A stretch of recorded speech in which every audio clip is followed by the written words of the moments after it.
अस्सलाम वालेकुम। आहियां मुजाहिद अली सोलंकी सिंधी थार जे प्लेटफॉर्म तां हिकु नए सब्जेक्ट सां गॾु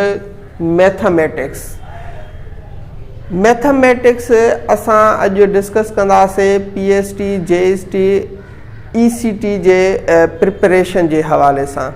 त असांखे कहिड़ियूं शयूं ज़हन में रखी करे तयारी करणु घुरिजे त असां मैथमेटिक्स में कहिड़ियूं शयूं पढ़ूं, कहिड़ियूं शयूं न पढ़ूं, कीअं सुञाणियूं त कहिड़ी शइ इम्पॉर्टेंट आहे, कहिड़ी शइ इम्पॉर्टेंट न आहे, ऐं उन खां बाद में असां कहिड़ो पंहिंजो सिलेबस ठाहियूं त असांखे ही सिलेबस पढ़णो आहे। पहिरीं असांजी पॉइंट आहे प्लानिंग असां जेका कंदासीं मैथमेटिक्स में। पहिरियों त असां ॾिसंदासीं त असां कहिड़ियूं टॉपिक्स पढ़ियूं आहिनि या कहिड़ियूं टॉपिक्स न पढ़ियूं आहिनि, असां मैथ में छा सिखियो आहे, छा न सिखियो आहे। असां जॾहिं पाण खे इवेल्युएट कंदासीं असांखे ख़बर पइजी वेंदी त असां कहिड़ी लेवल ते बीठा आहियूं ऐं उन लेवल खां असांखे अॻिते पढ़णो आहे। इन ई हवाले सां असां ही डिस्कस कयो आहे त SWOT त SWOT छा आहे? असांजो S फॉर स्ट्रेंथ आहे त असांखे कहिड़ियूं शयूं अचनि थियूं, कहिड़ियूं शयूं मैथ में असांजूं स्ट्रॉन्ग आहिनि या कहिड़ा असांखे टॉपिक्स क्लियर आहिनि। उन खां बाद अचूं पिया त वीकनेसिस मैथ में मूंखे कहिड़ियूं आहिनि। मिसाल जे तौर ते कंहिंखे सम्झ में न ईंदो आहे त फ्रैक्शन छा आहे, फ्रैक्शन जी नेचर छा आहे, उहो यूज़ छो थो थिए, छो था पढ़ूं, त इहे असांजूं छा थी वियूं, वीकनेसिस थी वियूं जेके असांखे इम्प्रूव करणियूं आहिनि। उन खां बाद असां अचूं पिया ऑपरचुनिटीज़ असां वटि कहिड़ा आहिनि त जेकी असां वटि ही वीकनेसिस, इन्हनि वीकनेसिस खे रिमूव करण जे लाइ असां वटि कहिड़ा मौक़ा आहिनि, कहिड़ा रिसोर्स आहिनि त इन्हनि खे रिमूव कयूं। त इहो असांजो ऑपरचुनिटीज़ में अचे पियो त असां कहिड़ियूं शयूं इस्तेमालु करे वीकनेसिस खे रिमूव कयूं। उन खां बाद आहे थ्रेड्स। हाणे तव्हां ॾिसो त मूं वीकनेसिस खे ऐं थ्रेड्स खे फोकस रखियो आहे। छो त असां हिन ॿिन्ही शयुनि खे रिमूव करणु चाहियूं पिया, पंहिंजे ज़हनी कंफ्यूजन मां इन्हनि खे कढणु चाहियूं पिया। त इहे कीअं निकिरंदा? असां स्ट्रेंथ यूज़ कंदासीं ऐं ऑपरचुनिटीज़ यूज़ करे असां वीकनेसिस खे ऐं थ्रेड्स खे रिमूव करे सघूं था जेकी असांखे मैथमेटिक्स सम्झण में रुकावट ॾियनि पिया। उन खां बाद असां इन ई फोकस ते, इन ई प्लान ते सिलेबस पंहिंजो ठाहींदासीं। पहिरियों असां उहे टॉपिक्स पढ़ंदासीं, ॿीहर रिपीट कंदासीं जेके असांजे स्ट्रेंथ में आहिनि ऐं ऑपरचुनिटीज़ में आहिनि। जेकॾहिं असांखे के अहिड़ियूं टॉपिक्स आहिनि जेकी असां अॻम में प्राइमरी में पढ़ी हुयोसीं, सेकेंडरी में पढ़ी हुयूंसीं, पर असांखे सुठियूं अचनि पियूं, असांखे उन्हनि ते उबूर आहे, त उहे लिखी उन्हनि जो रिव्यू कंदासीं। छो रिव्यू ज़रूरी आहे? त असां कंहिं टारगेट खे अचीव करण वारा आहियूं त उन जे लाइ असां वटि रिसोर्सिस स्ट्रॉन्ग हुजनि। उन खां बाद आहे त असां वीक जेके टॉपिक्स असां जूं आहिनि उहे लिखंदासीं। हाणे असां ॾिसंदासीं त इन शइ में असांखे कहिड़ियुनि शयुनि जी ज़रूरत आहे। असां वेंदासीं हिते सिलेबस असां ठाहियोसीं, टॉपिक्स ठाहियूंसीं, थोरो इंट्रोडक्शन इन जो ॾेई छॾियां त कहिड़ियूं टॉपिक्स। हिकु आहे असांजो अर्थमेटिक्स। अर्थमेटिक्स छा आहे? उन में बेसिक इंफॉर्मेशन नंबर्स जी आहे, ऑपरेशंस जी आहे, परसेंटेज जी आहे, रेशो प्रोपोर्शन जी, अलजबरा, यानी बेसिक इंफॉर्मेशन। उहा असांखे ज़हन में रखी करे पहिरियों सिलेबस उनखे कवर कंदासीं। पोइ ईंदासीं असां त जेको असां सिलेबस ठाहियो आहे, जेका स्ट्रेंथ आहे ऐं असांखे अपॉर्चुनिटी आहे सिलेबस में, उन्हनि ते वेंदासीं त छा असां इहे टॉपिक्स ॿिए कंहिंखां पढ़ूं या असां उनखे पाण पढ़ी सघूं था।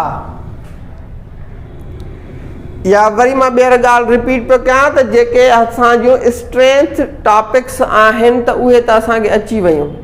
हाणे वीक जेके पॉइंट्स असांजूं आहिनि, वीक टॉपिक्स आहिनि जेके असां पंहिंजो टारगेट स्टार्ट कयो आहे, उन में जेकॾहिं असांखे गाइडेड स्टडी जी ज़रूरत आहे त तव्हांखे सुठे उस्ताद जी ज़रूरत पवंदी। सुठो उस्ताद तव्हांजे लाइ लाज़मी आहे, छो त तव्हां पाण उन ते उहा ग्रिप नथा आणे सघो जेका तव्हांखे गाइडेड स्टडी में ग्रिप ईंदी। छो तव्हांजो टाइम ज़ाया थींदो सम्झण में, तव्हां वटि टाइम घटि आहे, स्मार्ट स्टडी करणी आहे। उन खां बाद असां टॉपिक्स खां अचूं पिया, असांजूं आइडेंटिफाई थियूं कहिड़ियूं टॉपिक्स आहिनि। पोइ असां ईंदासीं मैथ्स फॉर इंट्रस्ट। वरी मां ॿीहर ॿुधाईंदो हलां त हमेशह जेका स्टडी थींदी आहे उहा थिंकिंग सां थींदी आहे, जेका तव्हांजे थिंकिंग में चेंजिंग आणे। मैथ जे हवाले सां स्पेशली इहो अञा वधीक ट्रेडिशनल रहियो आहे त मैथ छा आहे, सोच आहे।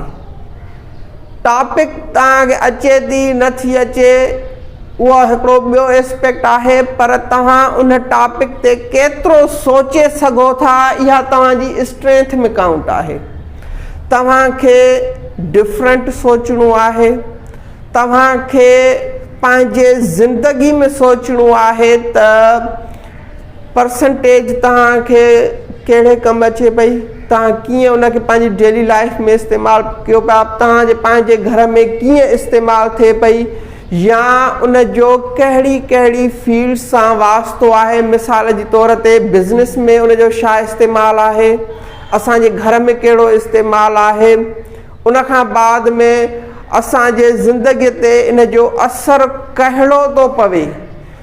जेकॾहिं असां परसेंटेज पढ़ूं था त कहिड़ो असरु थो पए, नथा पढ़ूं कहिड़ो असरु थो पवे, इन्हनि शयुनि खे बि तव्हांखे आइडेंटिफाई करिणो आहे। तॾहिं तव्हां उन टॉपिक खे सही तरीक़े सां सम्झी सघो था। पोइ इन मां हज़ारे क्वेश्चन्स, हज़ारे MCQs भली ठही वञनि, पर तव्हां उन टॉपिक खे ग्रेट सिचुएशन्स में पढ़ियो आहे, तव्हां उन्हनि खे करेक्ट ऑप्ट करे सघो था। तव्हांजे लाइ जेकी ॿिया डिस्ट्रैक्टर्स आहिनि MCQs में ऑप्शन्स, उहे तव्हांखे कॾहिं बि राइट आंसर खां डिस्ट्रैक्ट नथा करे सघनि। जॾहिं असांजो इंट्रस्ट हुजे पढ़ूं, जॾहिं असां मैथ खे स्टार्ट कयूं त असां इन ज़हन ते हुजूं त असांजो फ्रेश माइंड आहे, असां डिप्रेस्ड न आहियूं, फ्रस्ट्रेटेड न आहियूं, असांखे पंहिंजे घर जे मसइलनि, दोस्तनि जे मसइलनि जूं ॻाल्हियूं ज़हन में न आहिनि। तॾहिं तव्हां मैथ खे पढ़ो, छो त मैथ तव्हां जी सोच खे डेवलप करणी आहे। जेका तव्हां मैथ जूं टॉपिक्स पढ़ो पिया उहा तव्हांजी सोच खे डेवलप करे, टॉपिक खे डेवलप न करे। त पोइ असां ईंदासीं त असां कहिड़ी टॉपिक किथां पढ़ूं, कीअं पढ़ूं। हिन जे लाइ कोई बि इम्पॉर्टेंट बुक तव्हां जेकॾहिं नथा पढ़ो तॾहिं बि सही आहे, पढ़ो था तॾहिं बि सही आहे, डिफरेंट टाइप्स ऑफ बुक्स था पढ़ो तॾहिं बि सही आहे, पर इन जो मक़सदु हिकु ई आहे त तव्हांजी थिंकिंग डिफरेंट थिए, तव्हां नंबर ते मुख़्तलिफ़ एस्पेक्ट्स में सोचे सघो।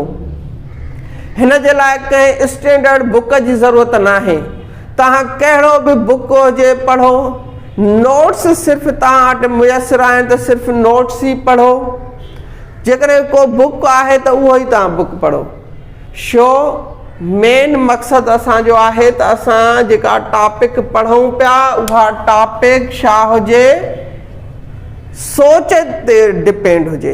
ईअं न हुजे त मां हीअ टॉपिक क्लियर कयां पियो, हिन जूं सभु टॉपिक्स ई आहिनि। तव्हांखे उन टॉपिक खे सम्झणो आहे, तव्हांजो ॿियनि सब्जेक्टनि वांगुरु हिन में इंफॉर्मेशन एज़ इट तव्हांजी उते न यूज़ थींदी टेस्ट में। हिते तव्हांजी थींदी सोच, त तव्हां नंबरनि खे कहिड़े तरीक़े सां सोचो था, कहिड़े तरीक़े सां फ्रैक्शन्स आहिनि यूज़ थियनि था, उन्हनि खे कहिड़े तरीक़े सां हल कजे, सिंप्लीफाई कजे। उन खां बाद में हिते असांजी ईंदी प्रैक्टिस। प्रैक्टिस छो ज़रूरी आहे? प्रैक्टिस इन जे लाइ ज़रूरी आहे तव्हांखे जेका बि टॉपिक सम्झ में अची वई आहे या इनफ नाहे,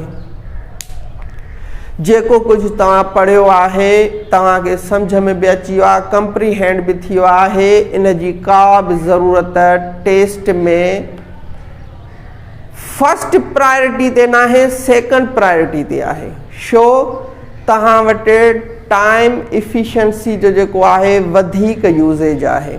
जेकॾहिं तव्हांखे परसेंटेज अचे पई त तव्हांखे उहा परसेंटेज विद इन मिनट पूरी करणी आहे। को बि सवाल आहे तव्हांखे उन ते विद इन मिनट सोचे उन जो जवाबु ॻोल्हणो आहे।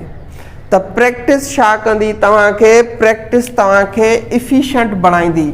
इफिशिएंट असां लफ़्ज़ उते यूज़ कंदा आहियूं जिते असां घटि टाइम में वधीक रिज़ल्ट ॾियूं ऐं उन में एरर जी घटि में घटि गुंजाइश हुजे। त प्रैक्टिस तव्हांखे इफिशिएंट बणाईंदी। प्रैक्टिस तव्हांखे नंबर्स जा मुख़्तलिफ़ एक्सपेक्ट सम्झण में हेल्प कंदी। तव्हां वटि 100 क्वेश्चन्स आहिनि ऐं टाइम तव्हांखे घटि आहे। तव्हांखे हर सवाल ते 30 to 40 सेकंड्स सोचणो आहे, उन में टिक बि करिणो आहे, उन में समूरो प्रोसेस हल करिणो आहे। त तव्हांखे प्रैक्टिस इफिशिएंट कंदी मैथमेटिक्स सब्जेक्ट में। उन खां बाद असां अचूं पिया ग्रोथ माइंड सेट जे हवाले सां ऐं फिक्स्ड माइंड सेट जे हवाले सां। ही मूं हिकु एग्ज़ाम्पल लिखियो आहे 0 ज़रब 5 5 ज़रब 0। त इहे 0 जे बराबरि छो था थियनि? मां हिते वरी यूज़ पियो कयां त बियॉन्ड द नॉर्म असांखे सोचणो आहे, असांजी थिंकिंग जेका आहे उहा डेवलप करणी आहे। मां ही हिकु एग्ज़ाम्पल पियो कोट कयां त थिंकिंग जेका आहे कीअं थी ग्रोथ माइंड सेट कीअं थी इम्प्रूव थिए। तव्हांखे उस्ताद थो ॿुधाए त 0 जेको आहे कुझु बि न आहे। 0 जेको आहे इक्वल टू असां सिंधीअ में उनखे ट्रांसलेट कंदा आहियूं नथिंग, कुझु बि न। जॾहिं कुझु बि न खे 5 सां ज़रब था कयूं त असांजो तॾहिं जवाबु 0 थो अचे। त जेकॾहिं तव्हां ईअं ई तयारी कयो पिया, इहो ई प्रोसेस आणियो पिया, इन ई उस्तादनि जे ॻाल्हियुनि खे यादि करे पढ़ो पिया त तव्हां फिक्स्ड माइंड सेट आहियो। You are not improving, you are not preparing. तव्हां प्रिपेयर नथा कयो। इहो तव्हां फिक्स्ड माइंड सेट में आहियो, ट्रेडिशनल आहियो। ट्रेडिशनल हाणे न हलंदो। ट्रेडिशनल तरीक़ो बिल्कुलु बि हाणे न हलंदो। हाणे तव्हांजो हलंदो growth mind set. Growth mind set छा आहे? हाणे असां इन ई एग्ज़ाम्पल खे ॾिसूं था। ग्रोथ माइंड सेट इहो आहे त तव्हांजो माइंड प्रूफ घुरे त हे 0 जॾहिं 5 सां ज़रब थिए थो, इन जो प्रूफ छा आहे? ॻाल्हियूं न हुजनि। जीअं असां अॻम ॻाल्हियूं कयोसीं 0 कुझु बि न आहे, कुझु बि न खे 5 सां ज़रब कयोसीं कुझु बि न, माना इहो प्रूफ न आहे। तव्हांखे एविडेंसिस हुजनि। मैथ उहा आहे जंहिंमें का शइ एब्स्ट्रैक्ट जेका असां सम्झंदा आहियूं उहा ईअं सम्झो त न हुजण जे बराबरि आहे। त उन में तव्हांखे प्रूफ हुजे। जेको बि मटीरियल आहे तव्हांखे प्रूफ नथो ॾे, उहो मटीरियल चेंज कयो। कोई बि उस्ताद तव्हांखे पढ़ाए पियो, जेकॾहिं इन्हनि जा प्रूफ्स तव्हांजे आॾो न पियो रखे, तव्हांजे ज़हन में हिन टॉपिक जे हवाले सां क्लियर जेका अंडरस्टैंडिंग पैदा नथो करे, एविडेंसिस नथो अॻियां रखे, एसी ताईं तव्हां उनखे उस्ताद खे मटीरियल खे ओबे न कंदो। तव्हांखे छा करिणो आहे, इन्हनि जो प्रूफ वठिणो आहे उस्ताद खां, मटीरियल खां। छो त असांखे ग्रोथ माइंड सेट थियणो आहे, असांखे इम्प्रूव करिणो आहे। असांखे हिकिड़ी जॻह ते बीहणो न आहे, असांखे बियॉन्ड द नॉर्म सोचणो आहे, रिवायतुनि खां हटी करे सोचणो आहे, प्रूफ स्टडी करणी आहे। अहिड़ी स्टडी जंहिंखे असां प्रूव करे सघूं, साबित करे सघूं, सुठनि दलीलनि सां, सुठनि एविडेंसिस सां ऐं सुठनि एग्ज़ाम्पल सां।